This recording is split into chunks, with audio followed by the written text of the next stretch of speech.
Hola a todos. Bueno, hoy espero que este sea un video muy interesante para ustedes. Verán, hace unas semanas World of Warships se acercó a mí y me preguntaron, bueno, estamos haciendo toda esta expansión de la Casa del Bismarck porque, bueno, es el 85º aniversario del hundimiento del Bismarck al momento de que este video se publique.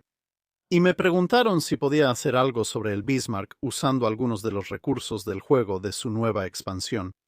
Y al principio pensé para mí mismo, ¿qué podría hacer sobre el Bismarck? Ya hice la operación Reiniubung. Sabes, eso es prácticamente toda la vida útil del Bismarck y creo que hice un trabajo bastante decente con eso. Pero luego me di cuenta de algo bastante interesante. Creo que hay algo más de lo que podría hablar cuando se trata del Bismarck que sería bastante diferente y creo único, así que eso es lo que vamos a hacer hoy. Verán, he tenido la suerte recientemente de estar trabajando con Magallanes, una compañía de exploración y rescate submarino, y hace unos meses enviaron un vehículo operado remotamente al naufragio del Bismarck, y lo grabaron en una gloriosa resolución 4K, y obtuvieron un montón de información, tanto de partes del naufragio que ya se habían explorado, pero ahora en mayor resolución, como también salieron al campo de escombros y encontraron otras partes del barco que antes no se habían detectado o no se habían grabado en video. Y he estado trabajando con Mike Brady de Ocean Liner Designs y el historiador Joe Lavender en su canal, que es el canal de Magellan, revisando en detalle un montón de grabaciones del naufragio. Y como por eso tengo permiso para usar las grabaciones, pensé, bueno, ¿por qué no combinamos estas dos cosas? Así que hoy vamos a repasar algunos de los daños que sufrió el Bismarck en su último viaje y, sobre todo, en su batalla final. Y les voy a mostrar dónde ocurrió eso. Y luego les voy a mostrar cómo se ve eso ahora en el propio naufragio. Algunas imágenes de adelanto, obviamente, justo aquí. Así que comencemos con el primer enfrentamiento del Bismarck. Veremos un poco del daño que sufrió ahí y luego pasaremos a su última resistencia. Así que este es el Bismarck poco antes de partir en su último viaje, con lo que se llama el camuflaje báltico. Muchas de las fotos que habrás visto del Bismarck la mostrarán con este esquema de camuflaje en particular. Y de hecho, una de las dos nuevas versiones del Bismarck que ahora están en el juego con la actualización, el Bismarck 41, como puedes ver aquí, viene con una representación bastante llamativa de este camuflaje. Sin embargo, este camuflaje fue en gran parte eliminado durante el viaje, así que termina el viaje con un esquema de pintura completamente diferente. Sin embargo, debido a que ese esquema de pintura se aplicó algo apresuradamente, salieron al mar antes de que la pintura realmente se secara. Gran parte se ha desprendido en los 85 años transcurridos, así que el naufragio en realidad muestra elementos significativos de este esquema de camuflaje báltico todavía en el barco. Por supuesto, en la batalla del Estrecho de Dinamarca, Bismarck destruye a Hood de manera famosa, pero también es atacada por el HMS Prince of Wales. Y algo que la gente a veces olvida es que el Príncipe de Gales, de los 3 buques capitales presentes, en realidad es el primero en acertar disparos. Termina logrando 3 impactos en el Bismarck. Desafortunadamente, 2 de ellos ya no son visibles en los restos del naufragio. Uno, porque impactó en uno de los botes del barco, que luego fue reducido a astillas y leña por los acontecimientos posteriores. Otro fue muy profundo por debajo del cinturón y de hecho terminó inundando algunos de los compartimentos de las calderas. Desafortunadamente para nosotros, de nuevo, el casco inferior por debajo de la línea de flotación generalmente en el Bismarck está A, bajo el lodo, y B, probablemente ha sido aplastado y o posiblemente incluso arrancado del barco. Así que no es visible para un error. Sin embargo, hubo un tercer impacto, y ese fue en la proa. Y esto, como es bien sabido, cortó el acceso a una gran cantidad de combustible en la proa, lo que, junto con varios otros daños, obligó al Bismarck a intentar regresar a casa. Además de, bueno, como pueden ver aquí en esta foto tomada desde el Prinz Eugen, inmediatamente después del estrecho de Dinamarca, causó una gran cantidad de inundaciones, lo cual, sí, eso no es algo bueno, haciendo que la proa se inclinara bastante hacia abajo de forma pronunciada y obligando al Bismarck a reducir la velocidad. En parte para intentar ralentizar las inundaciones y en parte para dar a las tripulaciones de control de daños al menos alguna oportunidad de apuntalar los mamparos internos que ahora estaban sometidos a muchísima presión. Y sabemos aproximadamente dónde ocurrió este impacto, así que si bajamos por el lado de babor de la proa del Bismarck, al llegar aproximadamente a la zona correcta, bueno, hay muchos agujeros de proyectiles por todo el Bismarck, por razones comprensibles de su última batalla. Pero este en particular resalta, está casi exactamente en el área que esperaríamos. Es un poco irregular. Muestra señales claras de ser un agujero de entrada. Y cuando lo comparas con otras dimensiones conocidas de varios objetos cercanos, resulta que de hecho es apenas una fracción por encima de 14 pulgadas, así que esto casi con certeza es el agujero de entrada del proyectil de 14 pulgadas que el príncipe de Gales lanzó al Bismarck. Y sí, ese es un pequeño remanente de toda la ola de proa justo debajo de ese parche blanco. Ahora, podrías estar pensando, bueno, espera un minuto. ¿Cómo es que un agujero tan alto en el barco causa la inundación que vimos en la foto histórica? Eso no tiene mucho sentido. Y bueno, tendrías razón, excepto por el hecho de que, por supuesto, este proyectil atravesó el barco y salió por el otro lado en una trayectoria descendente. Y sabemos que no pudo haber sido un impacto bajo el agua porque los relatos del impacto describen que atravesó de lado a lado y no una explosión masiva justo al lado del barco, que es lo que habría pasado con un impacto bajo el agua. Pero también tenemos otra manera fácil de comprobar la veracidad de esa afirmación en particular, que es, bueno, vamos al lado de estribor de la proa del Bismarck, que está un poco más enterrado en el lodo que el lado de babor. Pero aún así, cuando llegamos básicamente al mismo punto en el lado opuesto, vemos que hay dos agujeros bastante grandes en el casco. Ahora, el de arriba, que es casi una imagen especular del agujero de entrada en el otro lado, ese lo podemos descartar porque es un agujero de entrada de algún otro impacto durante su batalla final. Pero abajo notarás que justo encima del lodo hay una abertura bastante interesante.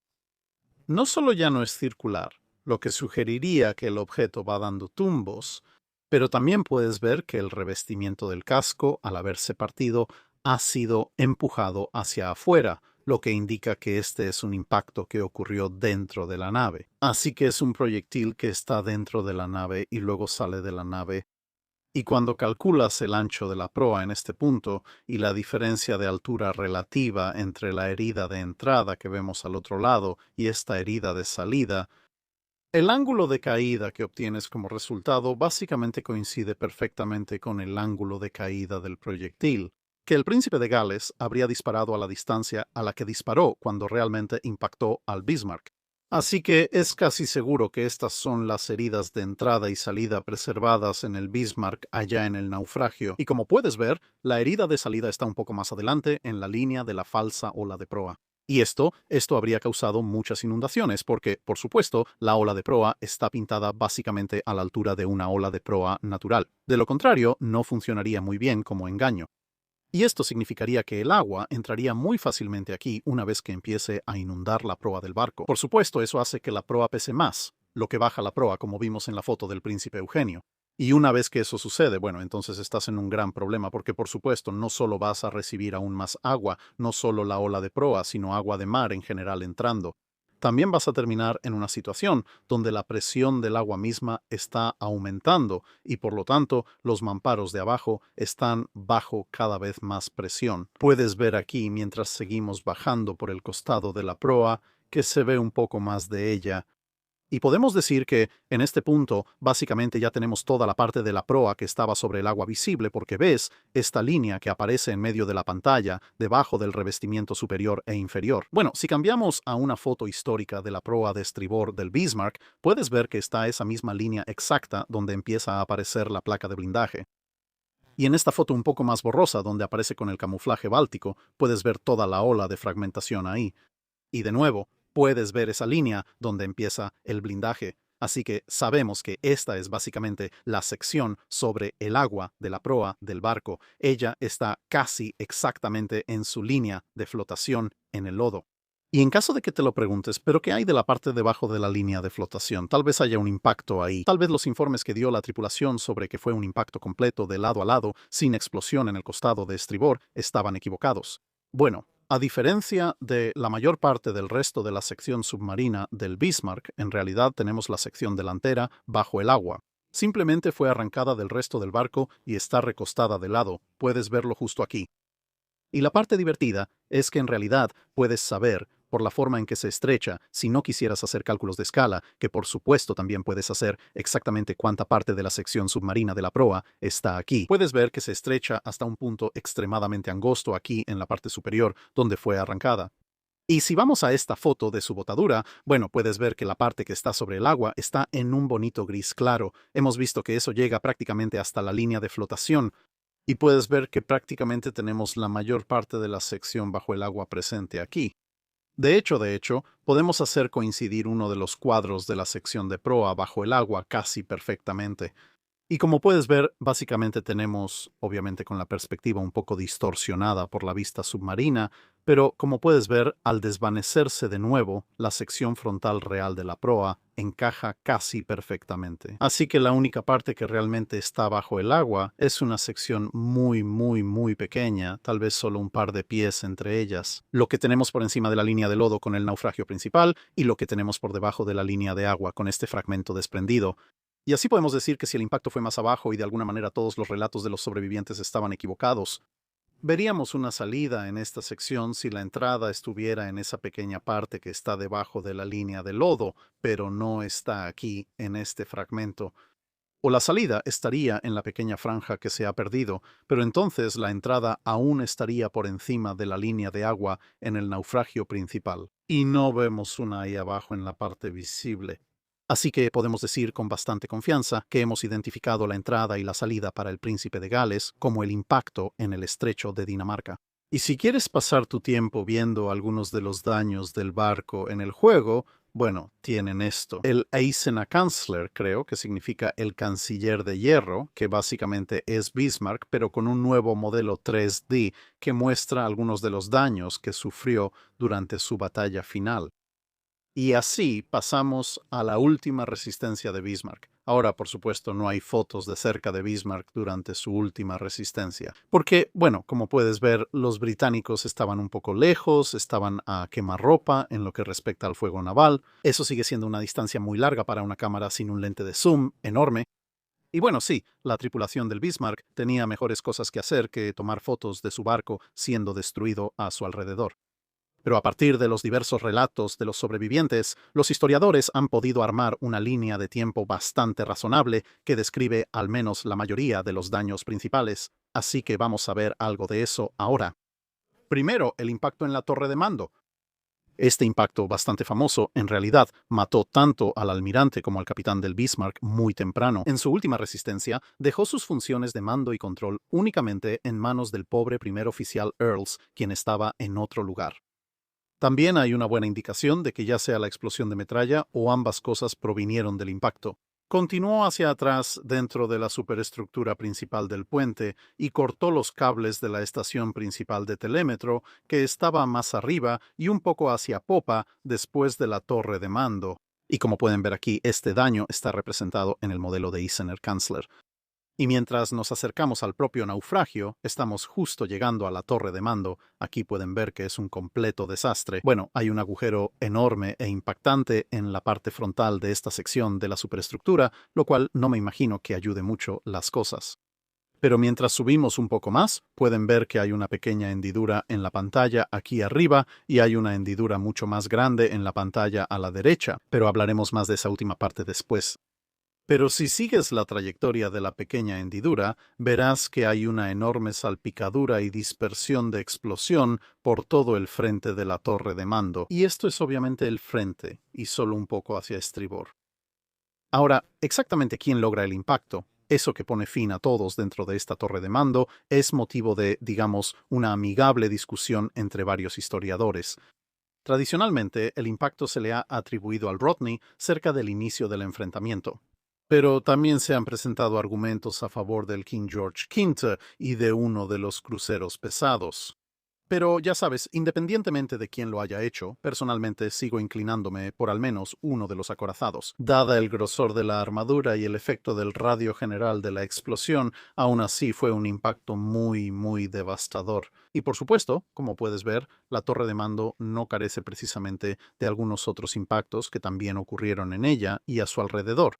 Ahora, mientras venimos por aquí a la derecha, puedes empezar a saber. Hay una especie de abismo bastante obvio y grande que básicamente ha separado la parte delantera de la superestructura de la torre de mando. Nuevamente representado en el modelo del juego, y este es otro impacto de proyectil, definitivamente es un impacto de proyectil de acorazado, y puedes ver claramente la diferencia entre la estructura blindada de la torre de mando y la estructura relativamente ligera que la rodea. Y la forma en que ha sido completamente destrozada es metal retorcido y doblado por todas partes. Y de nuevo, puedes ver en el lado derecho de tu pantalla todas estas pequeñas manchas de óxido que parecen como si alguien hubiera salpicado con un pincel.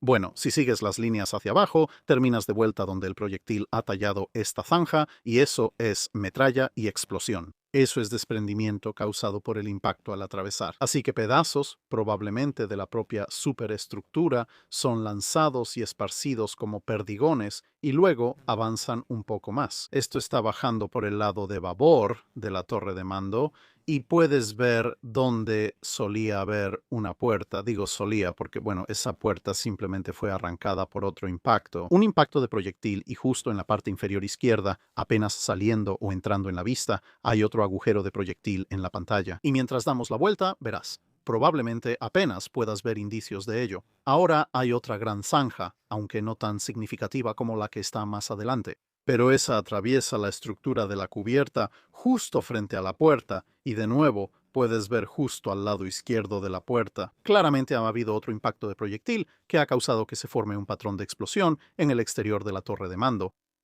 Y luego, al acercarnos para ver la parte superior de la torre de mando, notarás que hay lo que parece ser un pequeño soporte en forma de anillo en la parte trasera. Y esto en realidad es un dato muy interesante que nos muestra el naufragio. De hecho, ahora también puedes ver la diferencia en las fotos. Si este telémetro fue arrancado por un proyectil, golpeado y lanzado a algún lugar, o si se cayó durante el descenso del barco, obviamente es imposible de probar específicamente. Pero también puedes notar por algunos de los otros daños por aquí. De cualquier manera, ha habido un desensamblaje bastante violento en el techo de la torre de mando. Entonces, ¿qué es esto exactamente? Bueno, en realidad es una manera muy útil de fechar rápidamente fotos del Bismarck si tienen el ángulo de visión correcto y una resolución lo suficientemente buena.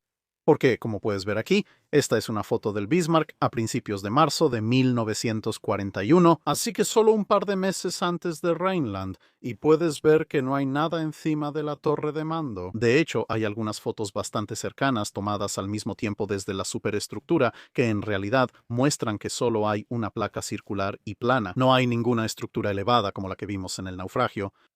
Pero si vamos a otra foto tomada en Kiel, no mucho después de la primera que acabamos de ver, puedes ver, sentada encima, la torre de mando es una estructura bastante alegre, como una caja, con lo que parecen ser dos cilindros sobresaliendo a cada lado. Y por supuesto esto es un pequeño telémetro, parte del sistema general de control de tiro.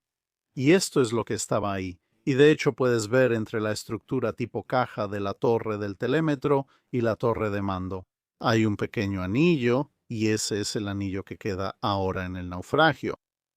Y solo como referencia útil, este es el modelo Eisenach-Kanzler. Puedes ver que está la zanja justo frente a la torre de mando, el telémetro arrancado y varios otros daños causados por explosiones. Pero obviamente hubo muchos otros impactos en el Bismarck, así que echemos un vistazo a otro. O, para ser más exactos, otra serie de ellos. Así que volvemos al modelo de Eisenach-Kanzler. Y como pueden ver, esta es la batería secundaria de proa del costado de babor, que consiste en un par de montajes dobles de 150 milímetros y un par de montajes antiaéreos de 105 milímetros. Ahora, la mayoría de las personas que están familiarizadas con la pérdida del Bismarck podrán decirte cómo. La batería principal fue inutilizada y veremos eso más adelante. Sin embargo, la batería secundaria tampoco se salvó exactamente. Así que vamos a ver esta área, pero ahora bajo el agua. Así que aquí está cómo se ve ahora la primera de esas torretas. Esta es la torreta doble de 150 milímetros más adelantada del lado de babor. Sí, no está en las mejores condiciones, ¿verdad? Básicamente, toda la mitad trasera de esta torreta ha desaparecido, y la razón de eso se puede ver en el panel que sobrevivió y que sobresale por la parte trasera. Puedes ver que hay un agujero de proyectil casi en el centro de esa placa, y una vez que ese proyectil la atravesó, y esa placa, si la comparas en tamaño, en realidad es un proyectil bastante grande. Cuando explotó, ya sea por la fuerza de la explosión misma o muy posiblemente por la fuerza de la explosión del XPL. Además, otra munición que estaba en esa torreta explotó y voló toda la mitad trasera de la torreta, dejándola apuntando casi hacia popa. con los cañones abatidos y el ángulo bastante alto ahora, obviamente este no es el ángulo en el que los cañones estaban disparando cuando fue destruido, porque bueno, esto sería un alcance mucho mayor al que los acorazados británicos estaban enfrentando en ese momento. Así que esto casi con certeza es un caso de la explosión, también destruyendo el sistema hidráulico. Y los cañones, en este caso estando ligeramente inclinados hacia atrás, han alcanzado casi la elevación máxima en algunas otras torretas de cañones. Cuando ocurre este tipo de falla hidráulica, los cañones bajarán. Solo depende exactamente de dónde está el punto de equilibrio en relación con dónde descansan en los propios montajes de los cañones. Y luego, regresando un poco más hacia atrás hasta el primer montaje de 105 milímetros, este en realidad es bastante interesante porque hay dos impactos que observar. El primero es quizás un poco más obvio cuando pasamos por aquí al principio. Entonces este es un impacto que vino desde el lado de babor del cañón, aunque dado el lugar en el que está en el propio barco, este es un impacto que vino, hablando en términos generales, desde la posición de las 7 u 8 en punto. Es un proyectil relativamente pequeño, probablemente un proyectil de batería secundaria, pero como puedes ver ha hecho un pequeño agujero limpio directamente a través del lado de babor, cañón de 105 milímetros. Y si miras con mucho cuidado cuando el submarino o mini submarino se acerca, también verás que hay una pequeña muesca en el cañón de estribor.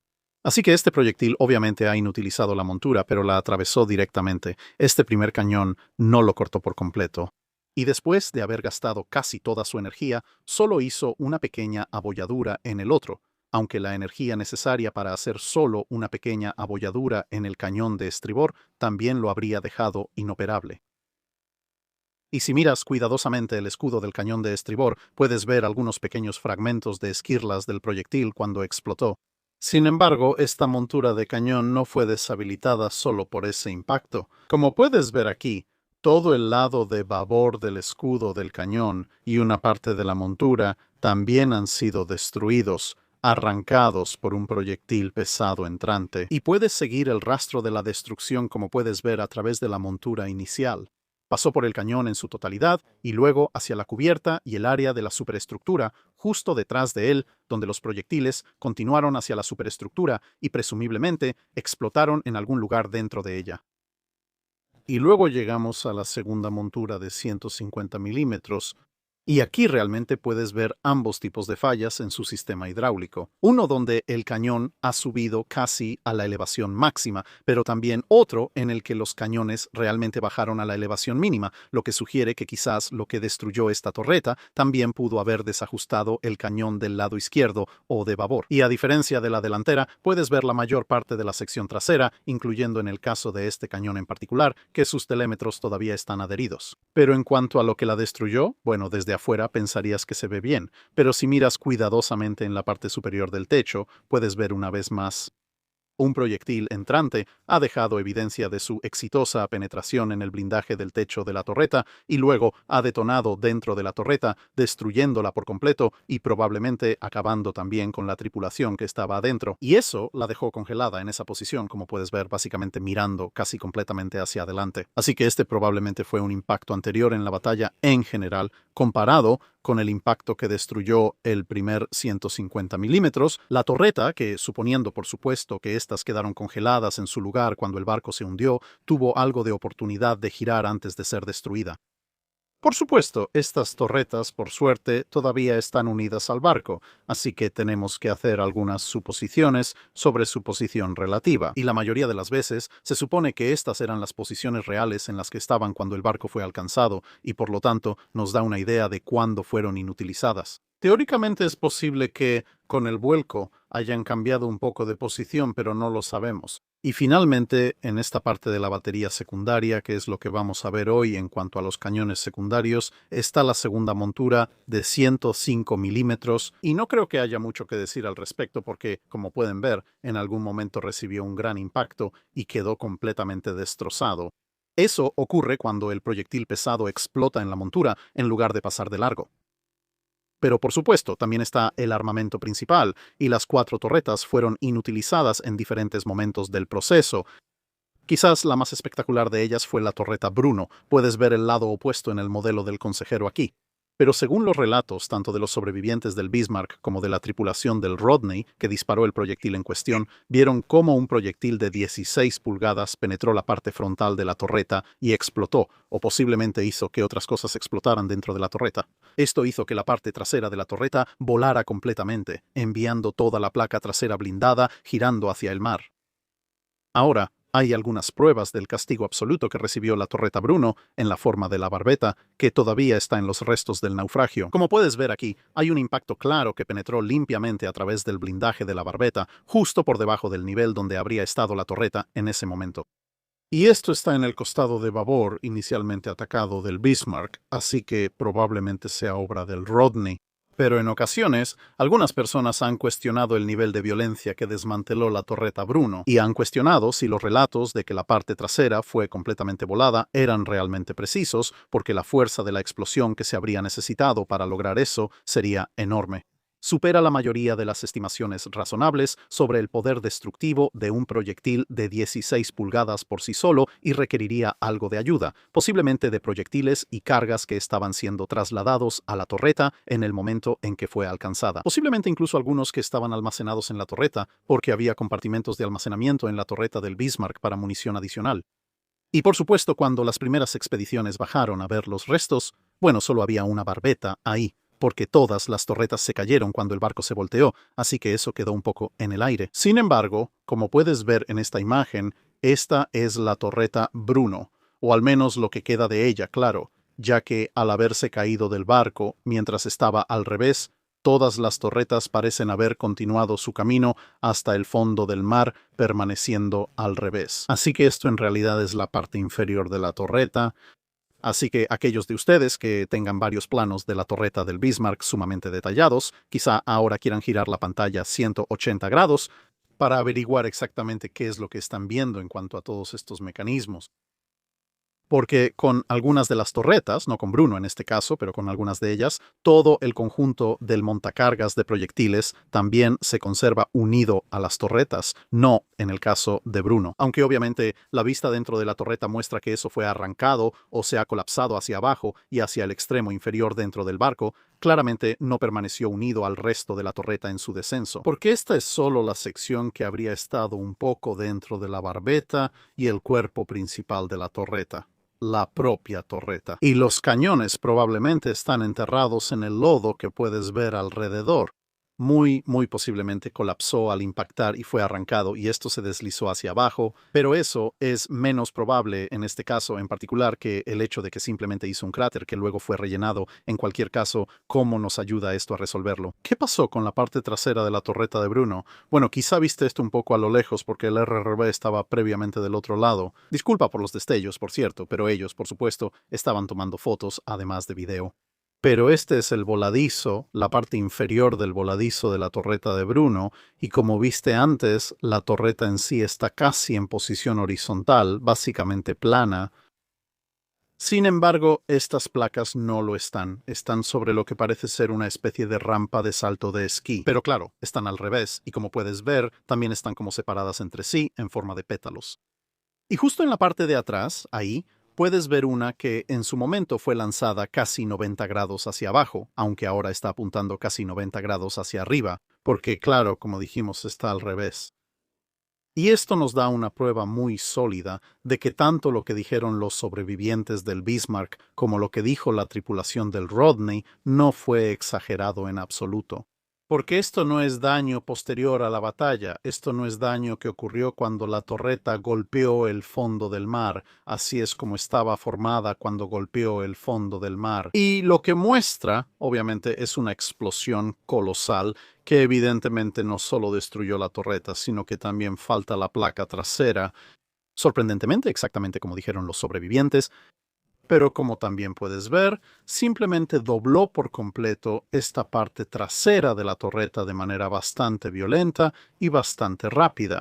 Aún más, como puedes ver a nuestra izquierda, que es el lado derecho o de estribor de la torreta, lo cual también nos da una pista de quizás la alineación exacta de al menos la explosión, posiblemente también del proyectil, porque de nuevo, como puedes ver mientras giramos, El blindaje en lo que habría sido el lado de babor, el lado izquierdo de la torreta, está un poco menos doblado y la deformación se vuelve progresivamente más y más violenta a medida que nos movemos hacia la izquierda. ¿Pero qué habría sido el lado de estribor de la torreta?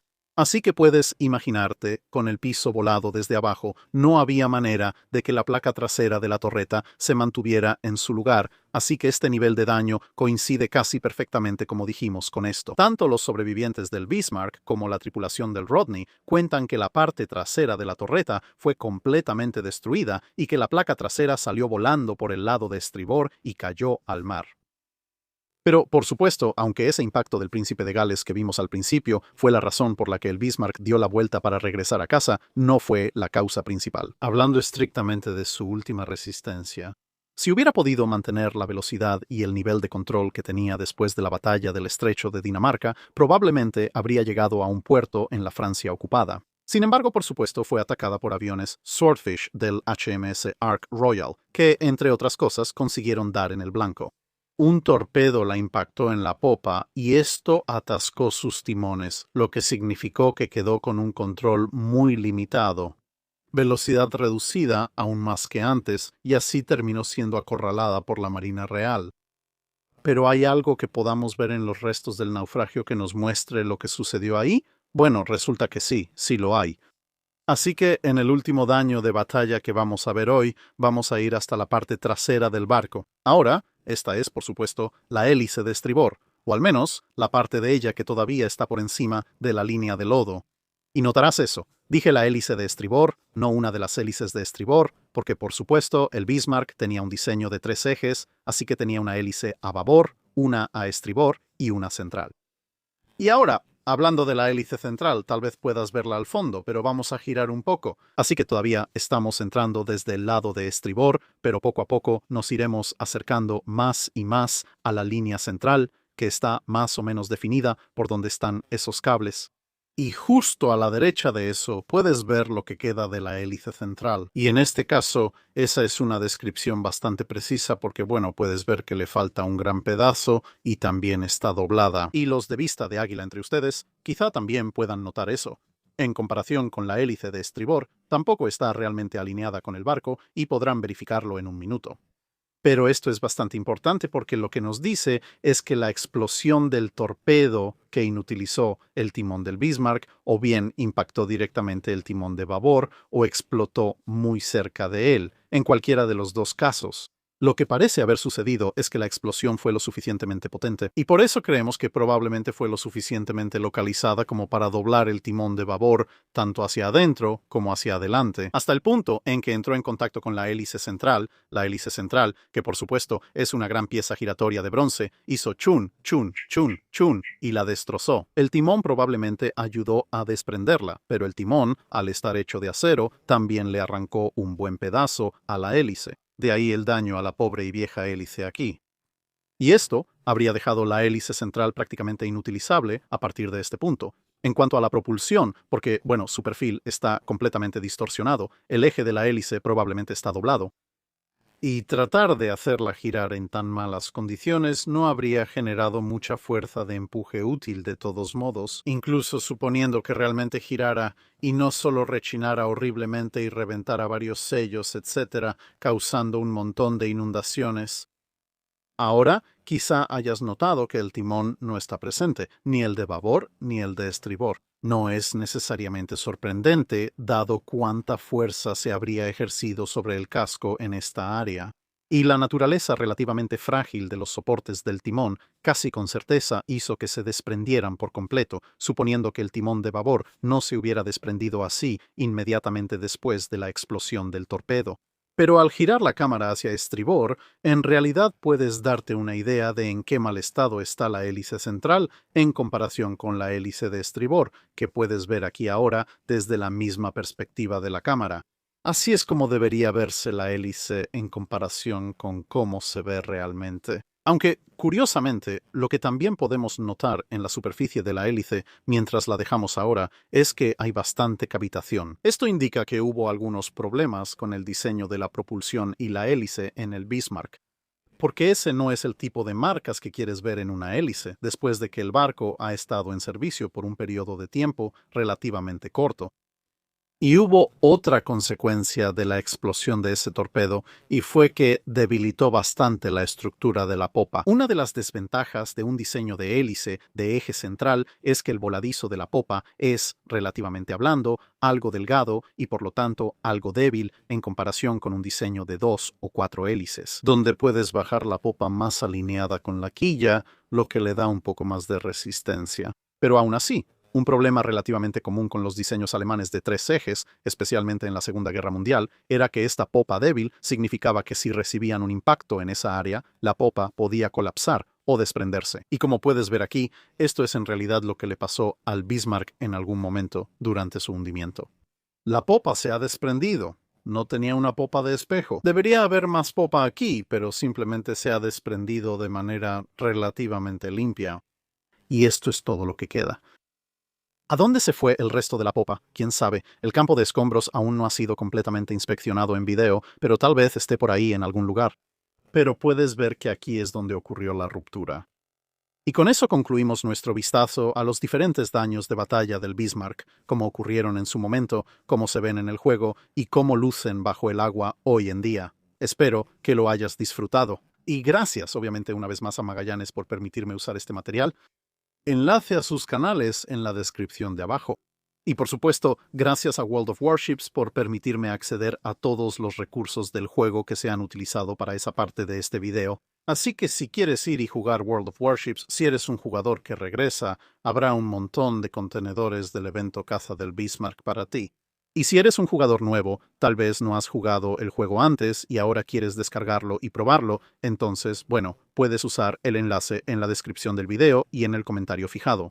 Y luego, cuando te registres en el juego, recibirás inmediatamente 20 días de cuenta premium, un espacio en el puerto para un barco adicional, el crucero japonés de nivel 3 Tenryu y un comandante con 6 puntos de habilidad para distribuir. Y luego también recibirás un conjunto de recompensas adicionales con el tiempo, que sumarán un total de 7 supercontenedores. 40.000 millones de créditos, 1 millón de experiencia de comandante de élite, 600.000 de experiencia libre, 100 bonificaciones económicas que te permitirán ganar más créditos y más experiencia a medida que avances. Y el crucero estadounidense de nivel 7 Boise, que tiene bastante historia propia, especialmente cuando, irónicamente, se trata de explosiones en los compartimentos de municiones. Y para aquellos de ustedes que actualmente están jugando World of Warships, por supuesto, está el Muelle de los Deseos y los demás elementos asociados con el evento actual, donde pueden conseguir los diferentes camuflajes, artículos y los nuevos barcos, conmemorando el 85º aniversario de la Caza del Bismarck. Y por supuesto, todos los jugadores pueden conseguir las diferentes partes del nuevo contenido, incluso usando el Muelle de los Deseos, que es parte del evento. Así que tenemos al Príncipe de Gales de la clase King George V de nivel 8, que es bastante sigiloso para ser un acorazado, un luchador de corto alcance, equipado exactamente como estaba el Príncipe de Gales en el momento de su enfrentamiento en el Estrecho de Dinamarca. Bismarck 41, obviamente en perfectas condiciones, también es un acorazado de nivel 8, capacidades ligeramente diferentes al Bismarck del árbol tecnológico principal, incluyendo la capacidad de controlar manualmente tus baterías secundarias. Y por supuesto, puedes equiparla opcionalmente con el camuflaje báltico con el que Bismarck inició la operación Rheinübung. Y el Listener Kanzler, que mencioné anteriormente en el video, que es esencialmente el Bismarck 41, pero con una importante remodelación en 3D para mostrar algunos de los daños que sufrió el barco durante su última batalla. Un nuevo comandante alemán, Ernest Lindemann, que complementa de cierta manera al ya existente Lutzins, quien ya está en el juego, aunque desafortunadamente no puedes ponerlos a ambos en el mismo barco, pero él está disponible con algunas habilidades especiales. Y una variedad de camuflajes especiales que puedes conseguir y aplicar a varios barcos, todos en diferentes colores llamativos si quieres que tu barco destaque. Así que gracias por escuchar.